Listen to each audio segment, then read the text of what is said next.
So this video is about the overlays, so we will go in the details, not as deep as the cycling one, but of all the other one.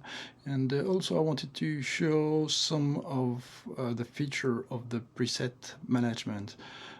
So remember, you have that preset drop here, and that's a place where you can drop a preset that you have previously crafted with an overlay. So for example, I have here some preset. Let's take this one. If I drag and drop it here on the preset drop button, Loris recognized that it was built with a Loris cycle, so it does reload the proper overlay with all the parameters.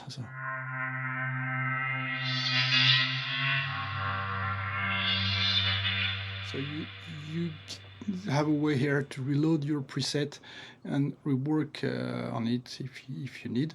I didn't show the details yet, but when you want to save that preset, so either you can save it to a file, so just click here on the save preset to file and give it a name, and you're done. So if I want just to resave that one, it's the same one. I can save it again. It's a replace because it obviously does already exist, and that's done. You also have a way, if you click to save to EaganMatrix, you can save directly to any of the 128 user slots. So you can just enter a user slot you want to target and click OK. I'm not going to do it here, but so that's also a convenient way to directly save it within your continuum, whatever kind of continuum it is. So, and it works exactly the same way with analysis. You remember, you can send it directly with save, send analysis to EaganMatrix, but when it's saved to a file, you can just drag and drop the file to that analysis drop button here.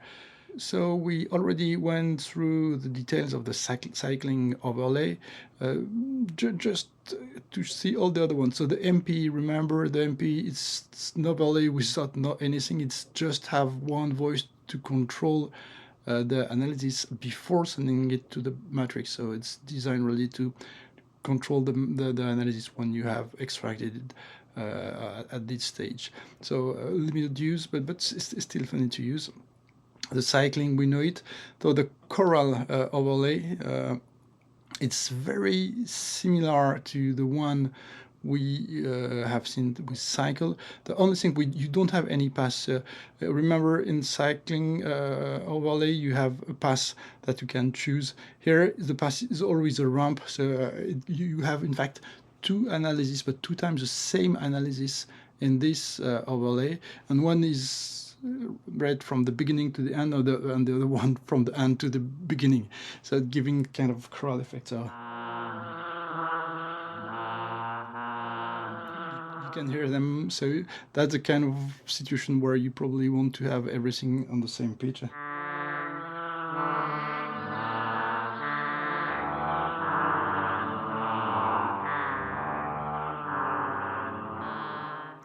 So it gives a different kind of using the different way of using the analysis. Another one you have is the one-shot analysis. Just remember, you still have all this start and length here. So basically, the use probably to have something funny will be just.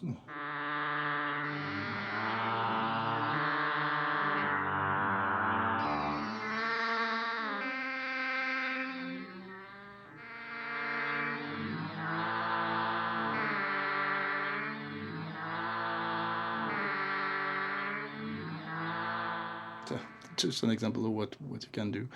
The one shot. Let's select the one shot. Then you will start from a point in the analysis.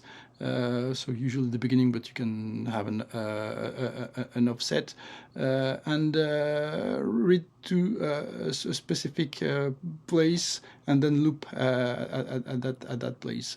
So you decide where to start from, usually the beginning, and up to where you want to read. You see here I'm cycling on the place where there's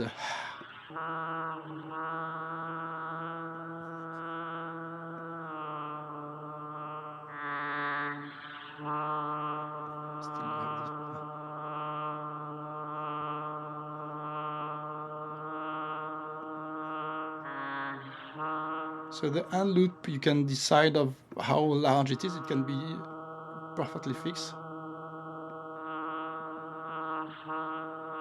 And you can control the speed here.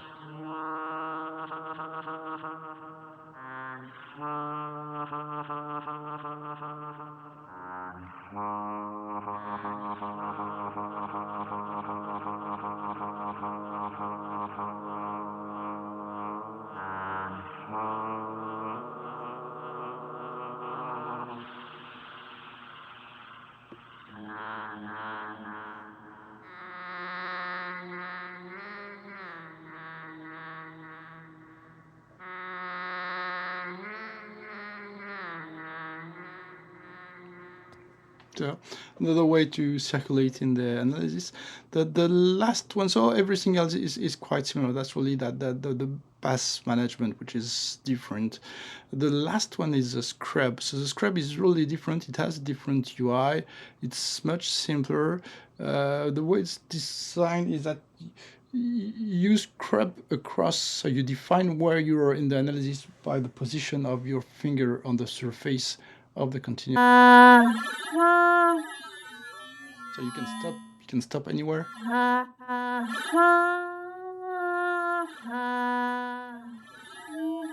And you still have also, so you can still define the beginning of the end. Usually you don't, you have it directly accessible on the surface. And you can have two reads also. One thing I've added in here is the X speed. So when you move your finger, the faster you move, the higher the pitch will. So it will not be the pitch of the original analysis, but the pitch which is modified by the speed of your movement.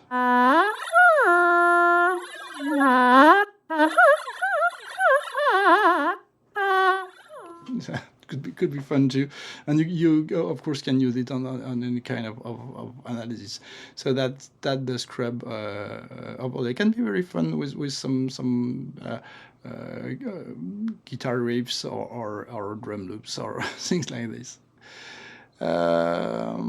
So that's all for the overlays. We've been through all of them.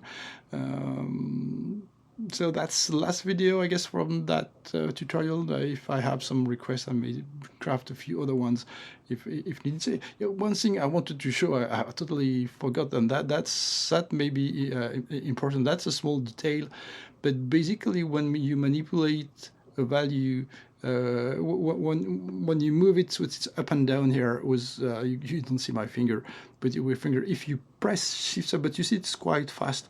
If you press shift at the same time as you're on the button, you go to a fine tune of the movement. So you can see the value can move very slightly, and here it's a row. So the shift button while you're doing any move is a way to have a fine tuning of the parameter you're controlling, and that's a small trick, but that can be very useful in some situation.